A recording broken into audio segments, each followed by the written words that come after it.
Hello students, this is Manjeet Singh, your social studies teacher. Students, we are doing a revision of SPL Unit 1. Open your SB20 for today's revision. This is your SB20 revision guide. Today we will revise the Making of Indian Constitution 2.3, and for this please open your NCERT page number 23, and we will cover page number 23 to page number 25. So please open your NCERT textbook. Student, this is your NCERT textbook page number 23. Here we will read about the making of Indian Constitution. Like South Africa, India's constitution was also drawn up under very difficulties and circumstances. तो south Africa की constitution की तरह ही India का जो constitution था उसको काफ़ी ज़्यादा डिफ़िकल्टीज़ एंड सर्कमस्टेंसेस में से होकर गुजरना पड़ा, तभी जो बाद में जाकर एक कॉन्स्टिट्यूशन हमारे सामने आया बन के। तो जैसे हमने लास्ट वीडियो में डिस्कस किया था, एक डेमोक्रेटिक कंट्री, एक वाइड बिगेस्ट कंट्री में क्या होता है, वहाँ पे डाइवर्सिटी होती है लोगों में, वहाँ पे different different castes, different religion, different thinking के लोग रहते हैं एक साथ में। तो उन लोगों में एक कॉन्स्टिट्यूशन को लेकर आना एक डिफ़िकल्ट होता है। तो जब इंडिया का कॉन्स्टिट्यूशन बना तो इसके लिए इंडिया को 2 पार्ट्स में डिवाइड होना पड़ा कंट्री को, एक पाकिस्तान और एक इंडिया में। तो उस टाइम पीरियड के दौरान इंडिया में अप्रॉक्स 10 लाख पीपल थे जो मारे गए थे दोनों साइड्स में, जब पार्टीशन हुआ था इंडिया का और पाकिस्तान का। तो उसके बाद जो इंडिया के इंडियन थे, लीडर्स थे इंडिया के, उन्होंने ब्रिटिशर्स के अगेंस्ट स्ट्रगल्स किए इंडिया को इंडिपेंडेंट करने के लिए। तो ऐसे ऐसे करके उन्होंने डिफ़िकल्ट सर्कमस्टेंसेस को फेस करना पड़ा इंडियन कॉन्स्टिट्यूशन को लेकर आने के लिए। तो अब आगे हम देखेंगे पाथ टू कॉन्स्टिट्यूशन। इसमें क्या है, despite all this difficulties there was one big advantage for the makers of Indian constitution. तो डिफ़िकल्टीज के दौरान भी जो इंडियन कॉन्स्टिट्यूशन के मेकर थे उन्हें एक एडवांटेज थी उनके पास। वो कौन सी थी? Unlike south Africa, they didn't have to create consensus about what a democratic India should look like.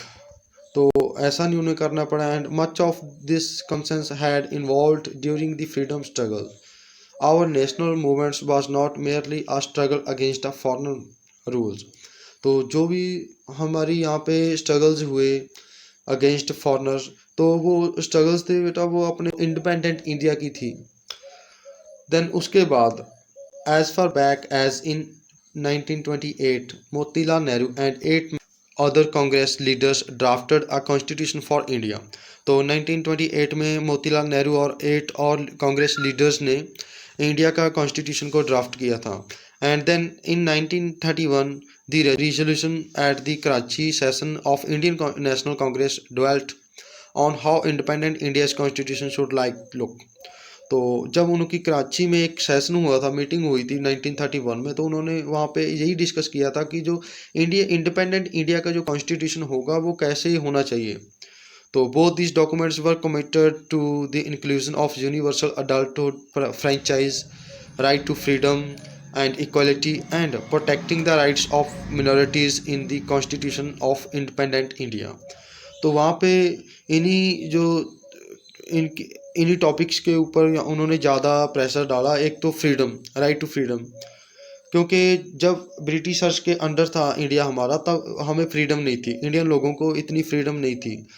And adult franchise भी नहीं थी वहाँ पे यूनिवर्सल, क्योंकि कुछ इंडियंस थे जिनको वोटिंग का राइट था लेकिन सभी लोगों को वोटिंग राइट नहीं था।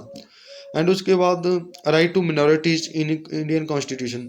तो उन्होंने एक और बात की थी, जो यहाँ पे मिनॉरिटीज़ हैं, मिनॉरिटीज़ कास्टेज हैं या कम्युनिटीज़ हैं, उनको प्रोटेक्ट करने के लिए उन्होंने एक यहाँ पे राइट होना चाहिए। Thus, some basic values were accepted by all leaders much before Constituent Assembly met to the deliberate on Constitution. The familiarity with political institution of colonial rule also helped to develop an agreement over institutional design. The Britishers rule had given voting right only to few. On the basis of British had introduced a very weak legislature. Elections were held in 1937 to provincial legislature and ministries all over British India. Those were not fully democratic governments, but the experience gained by the Indian in working of the legislative institution proved to a very useful for the country in setting up its own institution and working to them. That is why the Indian Constitution adopted many institutional details and procedures from colonial laws like the Government of Indian Act. Constituent Assembly, इसमें क्या है देखिए, the drafting of document called constitution was done by N assembly of elected representatives. जो document था, drafting document है, उसे हम constitution बोल देते हैं।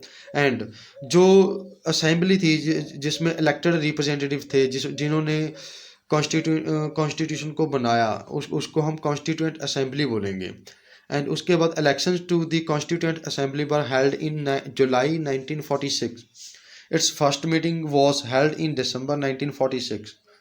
तो कॉन्स्टिट्यूएंट असेंबली की जो इलेक्शंस हुई थी वो 1946 जुलाई में हुई थी एंड दिसंबर में इसकी जो फर्स्ट मीटिंग थी। And after soon the country was divided into India and Pakistan. उसके बाद ही इंस्टेंटली पाकिस्तान और इंडिया में जो हमारी कंट्री डिवाइड हो गई थी। And then the constituent assembly was also divided into constituent assembly of India and Constituent Assembly of Pakistan. The Constituent Assembly that wrote the Indian Constitution had 299 members there. The Constituent Assembly adopted the Constitution on 26 November 1949, but it came into effect 26 January 1951. तो इन्होंने adopt कब किया था constitution को?